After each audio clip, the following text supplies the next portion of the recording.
10 years had passed since my mother-in-law became confined to a wheelchair. Regular hospital checkups and physical therapy were routine for her. On this particular day, she was undergoing tests, and I found myself waiting in the hospital's waiting room before her therapy session.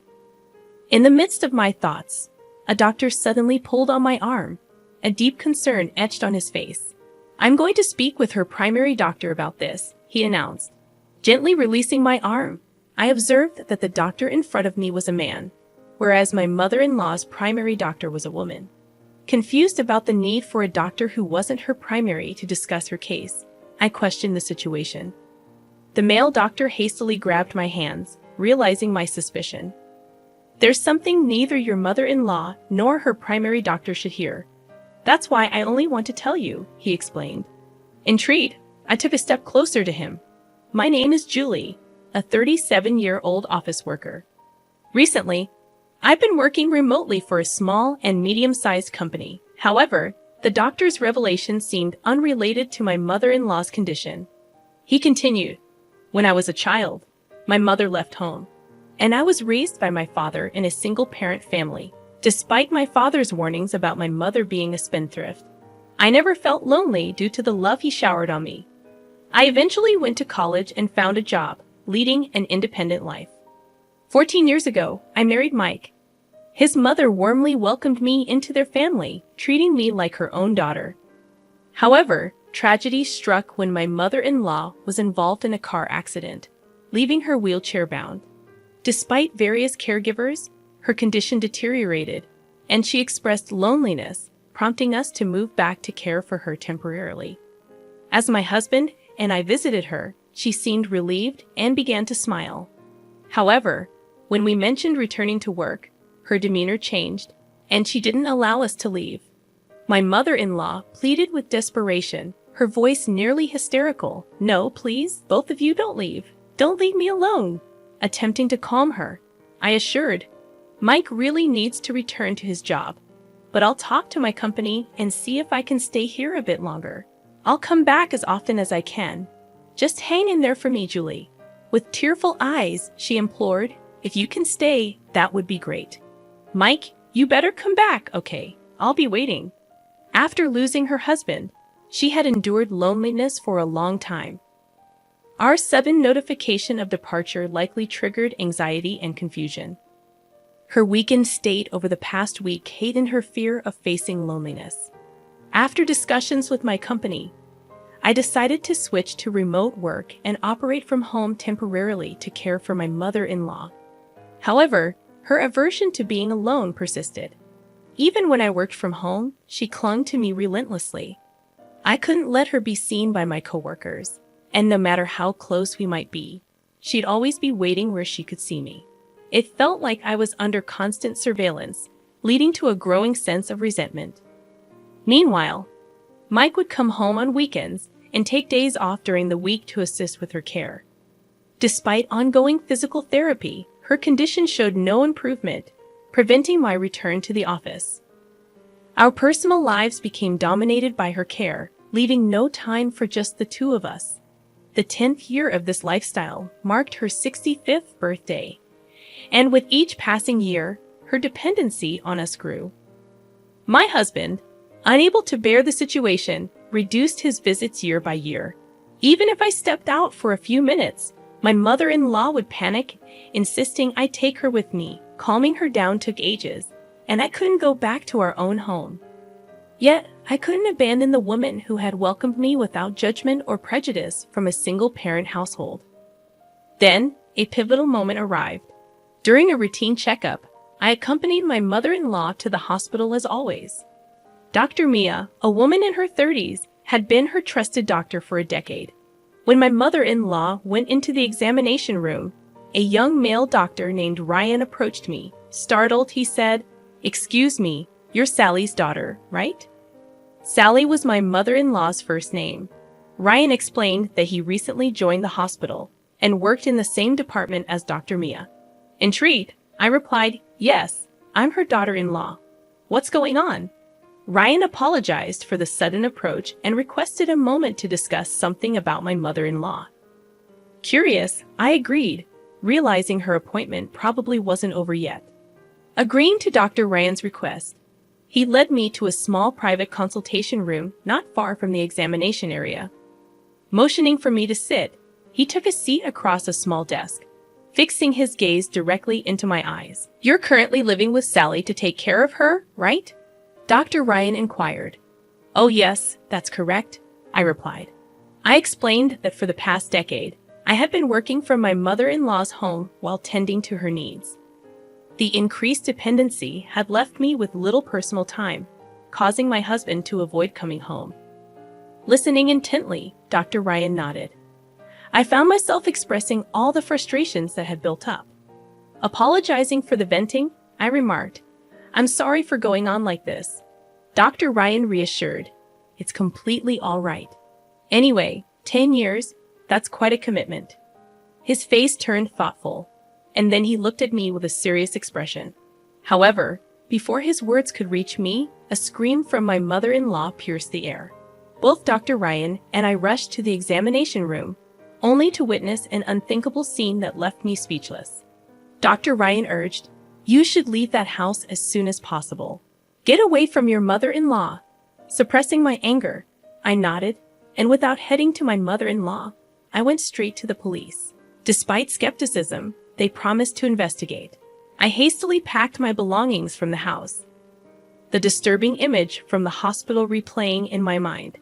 An hour later, while still packing, I explained everything to my husband over a call. Numerous calls and messages from my mother-in-law flooded my phone, but I continued to ignore them. In the evening, my husband and the police arrived, and that's when I finally answered a call from my mother-in-law. Angrily, she demanded to know why I had left her behind.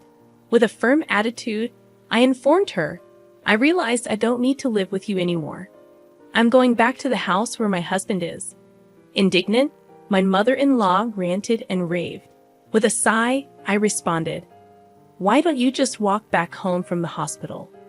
After all, your legs are fine, so you don't need a wheelchair or care, right?" As I continued explaining, my mother-in-law let out a short scream, conveying her extreme upset. I could vividly imagine her emotional turmoil as I disclosed the revelations I had discovered. I shared with her the unsettling information that Dr. Ryan had conveyed and the first-hand experience of witnessing an unexpected turn of events. Dr. Ryan had revealed that recent tests showed no physical issues with the muscles or nerves in her body. Instead, he speculated that her belief in her inability to walk might be psychological. The power of such beliefs could be formidable, and Dr. Ryan considered both physical and psychological care for her legs. In his efforts to include me as a family member in the care plan, he had called me over. However, it turned out that my presence wasn't necessary. During our conversation, a scream echoed from the examination room, my mother-in-law's. Dr. Ryan and I hurriedly went to check the room, finding her gesturing as if swatting away an insect. To our surprise, it was a false alarm. She had mistaken dust for a bug. In a surreal moment, she picked up the motionless dust and walked to the trash can, revealing that she could walk without the need for a wheelchair or cane, moving with astonishing ease. Dr. Ryan pushed me to the corner of the hallway, and we observed silently as my mother-in-law, seemingly unaware of our presence, calmly returned to her wheelchair. Dr. Mia entered the room, exchanged an envelope with my mother-in-law, and, acting nonchalantly, pushed her wheelchair toward the physical therapy facility. Stunned by the unfolding events, I stood frozen until Dr. Ryan gently shook me out of my daze. He'd advised me to leave my mother-in-law's house immediately, and I hurriedly packed, desperate to escape this surreal revelation. Throughout my narrative, my mother-in-law remained silent. Finally, with an audible sigh over the phone, she began to speak, perhaps realizing she couldn't evade the truth any longer.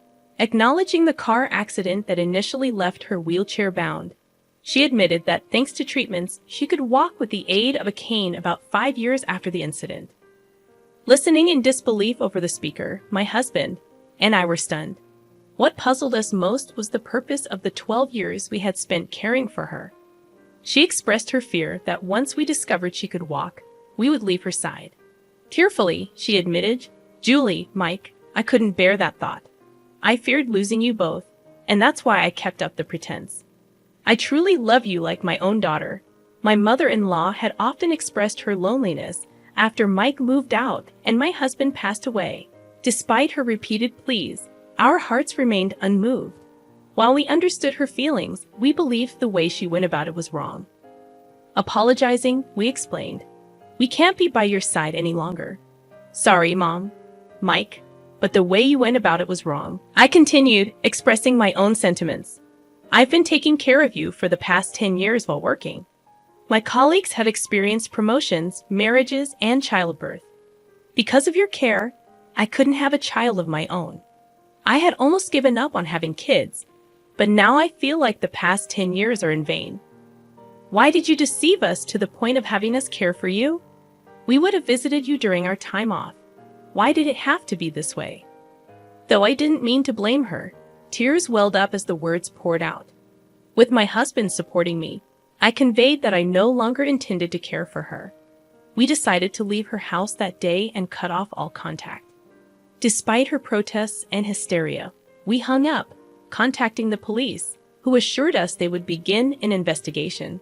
2 months later, while at a hospital with my husband, Dr. Mia, my mother-in-law's supposed doctor, rushed over to us. We remembered her with fuller cheeks, but now she looked gaunt and fatigued. Curious about her presence, we reluctantly listened as she approached with a desperate look. Dr. Mia revealed that she knew all along that my mother-in-law's leg was healed. She had accepted money to provide a false disability diagnosis. The money was in the envelope she received from my mother-in-law that day. Due to a recent complaint by Dr. Ryan, the hospital discovered her forgery and fired her immediately. Furthermore, she faced potential arrest for fabricating medical records, and her medical license was likely to be revoked. Incredibly, Dr. Mia insisted that the money wasn't an appreciation gift from my mother-in-law, but hush money from my husband and me. She alleged that we plotted to scam disability pension by making my mother-in-law disabled. However, there was no evidence to support these claims. It was shocking to realize that Dr. Mia, facing legal trouble, had shifted the blame onto us. In disbelief, I responded, "What are you talking about? We haven't done anything like that." Dr. Mia persisted, claiming it was the truth. "I'm going to tell the police everything," Dr. Mia shouted, her eyes red with rage, making us turn pale. While her claims lacked evidence, proving our innocence would be challenging, and the mere thought terrified us. My husband and I were on the verge of tears when a woman approached us, standing between Dr. Mia and us, shielding us from her wrath. Aren't you the head doctor here? I urgently need to talk to you," she said. Upon seeing the woman, Dr. Mia turned deathly pale, quickly putting on a forced smile and approaching her with flattery. The woman glaring at Dr. Mia was the head doctor of the hospital, and she was Yvonne, my mother. Yes, my mother, from whom I was separated as a child due to her divorce, was now a doctor and held a prominent position in a major university hospital. She was one of the people advocating for revoking Dr. Mia's medical license upon learning about her misdeeds. "Oh, you're related. In that case, could you please just hear me out?" Dr. Mia begged, trying to invoke my mother's sympathy. However, my mother shook her head, stating, "Don't mess with me. You and Sally have been deceiving the hospital and the authorities for 10 years, keeping my daughters confined at home. Sally kept them at home because she was afraid to be alone. You, on the other hand, funded your debts from your nightlife with Sally's disability benefits. You frauds need to face appropriate punishment and make amends." Dr. Mia's plea was abruptly dismissed, and realizing there was nothing she could do, she slumped to the ground in despair. Whispers and stares from those around us focused on her, and we couldn't help but watch with indescribable feelings. Suddenly, a strong pull came from behind, startling me. I turned around to find, astonishingly, my mother-in-law standing firmly beside my father. My father angrily shouted at my mother, demanding, "What have you done to Julie?" I was taken aback, wondering why my father was there and why with my mother-in-law.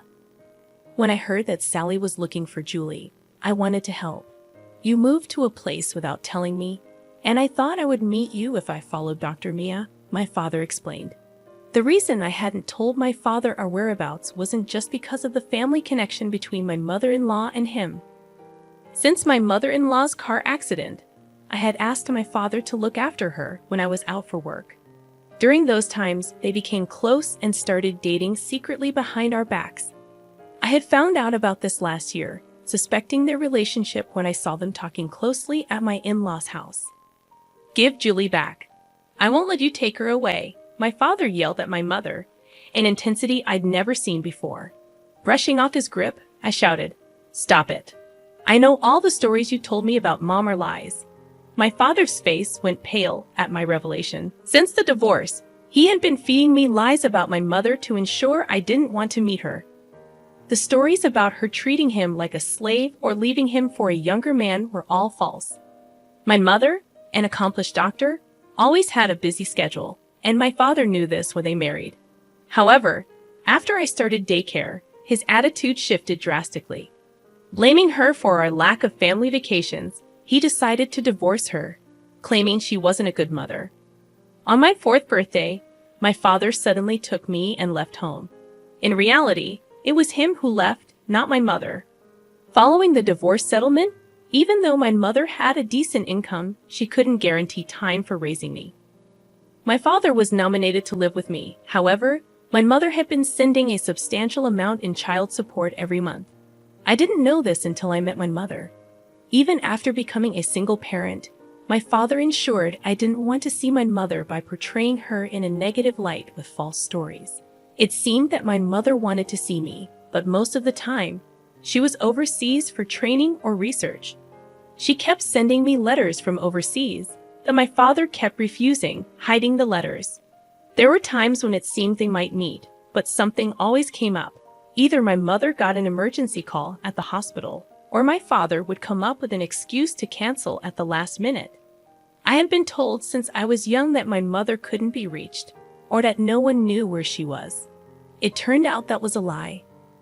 The reason my father could afford to travel once every 2 months and pay for my high school and college tuition was thanks to the child support money from my mother. Our comfortable life was all thanks to her. So the story of my father working late nights was also a sham to make it seem like he was struggling with parenting. He'd work a regular 9 to 5 job, then spend nights somewhere, coming home only in the early morning. When my father yelled, "Where's your proof?" my mother calmly showed him a mobile bank app, saying, "This is how much I've transferred to you over the years for Julie, and your company unusually has strict policies against second jobs, so it was impossible. I can confirm with them if you'd like." My father crumbled, and my mother-in-law tried to comfort him. Seeing my father like this made me realize that I had been lied to my entire life. While the truth was shocking, I felt more anger than anything else. I said coldly, "Thanks for everything, Dad, but it's time to say goodbye." Saying that, my father clung to me, and my mother-in-law said, "Julie, your dad did everything he thought was best for you." No, he did it for himself. He lied about struggling as a single parent, using the money from my mom. And you lied to my husband and me, trying to bind us to your home.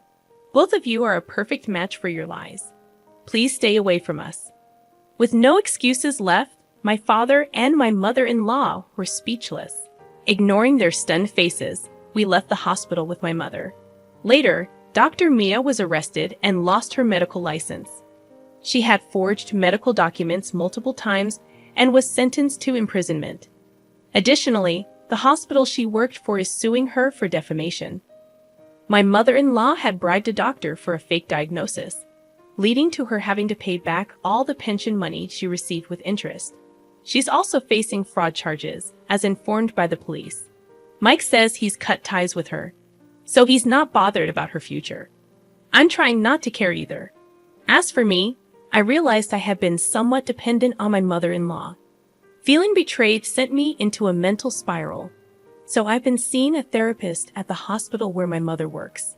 Regarding my reunion with my mother, When I was getting a referral at my previous hospital, the doctor's name I was referred to was the same as my mother's. To my surprise, it was actually her. My mother was skeptical when she saw a patient named me, but during the consultation, she realized it was me. Our reunion can only be described as miraculous.